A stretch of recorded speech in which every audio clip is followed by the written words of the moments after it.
লাভের তো দূরের স্থান, আমার আসল টাকাটা পর্যন্ত দিল ডাইরেক্ট না করেছে।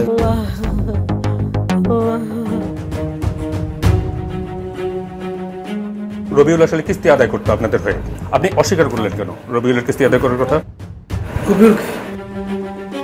আপনার বিরুদ্ধে বেশ কিছু জমি বিক্রি এবং বায়না দেওয়ার অভিযোগ উঠেছে।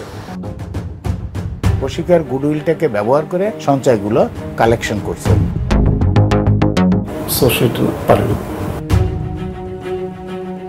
এটা যে বেআইনি, এটা কি আপনি মানেন?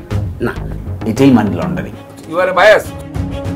এমআরএ নিশ্চিত করবেন না যে আপনি এটা করবেন না। আপনি পলাতক আসামি হিসেবে রয়েছেন।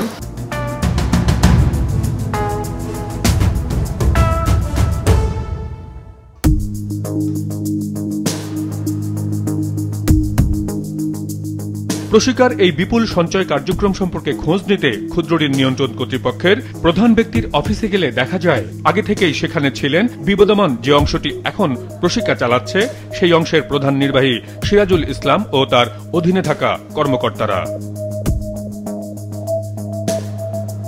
দীর্ঘ সময় জুড়ে অন্যান্য অনেক এনজিওর পাশাপাশি প্রশিকার কার্যক্রম দেখভাল করছেন পরিচালক কামাল হোসেন। প্রশিকার বিপুল সঞ্চয় কার্যক্রমের বৈধতা নিয়ে প্রশ্ন করি তাকেই।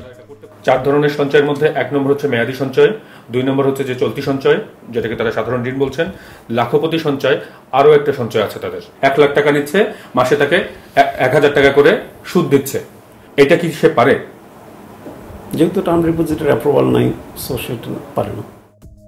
তার মানে প্রশিকা ক্ষুদ্রঋণ আইন কিংবা নীতিমালার বাইরে গিয়ে গ্রাহকদের কাছ থেকে সঞ্চয় বা আমানত সংগ্রহ করছে 2023 সাল পর্যন্ত, যার পরিমাণ ছিল 1086 কোটি টাকা। কিন্তু যে টাকা দেখানো হয়েছে সেখানে রহিমার মতো কত শত সঞ্চয়কারীর টাকার হিসাব ছিল না, সেই পরিসংখ্যান কারো কাছে নেই। হরিরামপুর জুড়ে সঞ্চয়ের টাকা ফেরত দেয়া নিয়ে এমন জটিলতার কারণে দেয়া ঋণও ফেরত পাচ্ছে না প্রশিকা। লাউতা বাজারে কয়েকজন সদস্যের সঙ্গে কথা হয় আমাদের। তাদের কাছে নিয়মিত লোন নিতেছি, কিস্তি দিতেছি, এক পর্যায়ে দেখা গেল তাদের মধ্যে কি একটা গ্যাঞ্জাম হয়েছে সেটা তো আমরা জানি না। সে 8-10 জন লোক নিয়ে এসে আমাকে একটু হুমকি ধামকি করলো, আপনি কিস্তি দেন না কেন, দিবেন না কেন? আমি না, আপনাদের কাছে আমি চিনি না, আপনাদেরকে আমি কিস্তি দেবো কেন? তারপর আপনার যে সিট নিয়ে আসছেন এখানে তো মানে কিস্তির গরমিল আছে, আমার বইতে যা আছে আপনার সিটে কম আছে, সেটা আমরা জানি না। কত টাকা দেওয়া বাকি আছে আপনার? আপনার কাছে এখনো 50 পাবে। ঋণের কিস্তি ফেরত না দেয়া এই সদস্যদের নতুন হয়রানির মুখে ফেলার অভিযোগ উঠেছে প্রশিকার বিরুদ্ধে। কিন্তু হয়রানি টাইলে ও কেন এখানে 2 লক্ষ টাকা হাওলাতের ব্যাপারে লেখছে, এই আমাকে বড় কথা। তো টাকা পাইব, টাকা দিব, যা পাইব নিব। আপনি 2 লক্ষ টাকা লোন নিয়েছিলেন তাদের কাছ থেকে? না, লোন হলো 80,000, তাদের মামলা দিছি।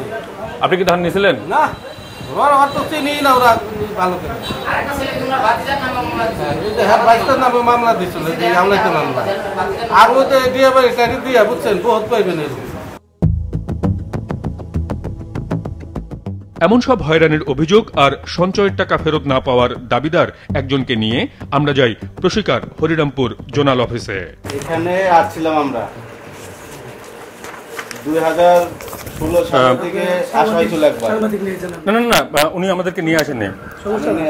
সে 18,000 পর্যন্ত টাকা জমা দিয়েছে। 2013 সালের জানুয়ারি মাসের 26 তারিখে দেখাচ্ছে যে সেই টাকাটা উত্তোলন করছে। এই ধরনের কোনো ডকুমেন্ট কি আপনাদের কাছে এখন আছে? কারণ এটা 2013 সালের।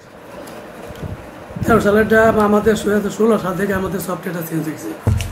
এই শাখা অফিস থেকে নিশ্চিত হওয়া গেল যে যেসব সঞ্চয়কারীর টাকা ফেরত দেওয়া হয়নি তাদের কোনো তথ্যই নাকি প্রশিকার তথ্য ভান্ডারে নাই। ব্যবস্থাপনা কর্তৃপক্ষের দ্বন্দ্বের কারণে ঋণগ্রহীতা সদস্যরা কিস্তির টাকা ফেরত দিতে অস্বীকার করলে চেক জালিয়াতির মাধ্যমে তাদেরকে কেন পুলিশি হয়রানির মুখে ফেলা হয়েছে সেই প্রশ্ন করা হয় তাদের। আপনি তাদের কাছ থেকে কোনো চেক রাখছিলেন? আমরা চেক রাখেন। সে চেক চেয়ে অন্য কারোর কাছে যাওয়ার কোনো সুযোগ থাকে? রবিউলকে আমরা চিনি না। এই চেকের এগেনস্টে রবিউল আলম তাহলে মামলা করলো কি করে মালতীর নামের নামে, এবং 2 লক্ষ টাকার মামলা, যেখানে আপনি দেখাচ্ছেন যে আপনার কাছ থেকে 77,000 টাকা নিয়েছে। রবিউল আসলে কিস্তি আদায় করতো আপনাদের হয়ে, এটা ওদের কাছে জানানো। আপনি অস্বীকার করলেন কেন রবিউলের কিস্তি আদায় করার কথা? আপনি চেনেন না? এমন সময় সেখানে আসেন রাকিবুল ইসলাম ওরফে রবিউল, যার বিরুদ্ধে এই মামলাগুলো দেওয়ার অভিযোগ উঠেছে। উনি যে এই চেকটা আমাদের দিছিল এটার ভেরিফাইড তথ্য। চেকটা তো আপনার কাছে আছে। আমার কাছে তো আছে। আপনি বের করেন চেকটা। আপনি যে বলতেছেন এই চেকটাই আমাদের দিছিল, এটা আপনি কিভাবে বলতে পারেন?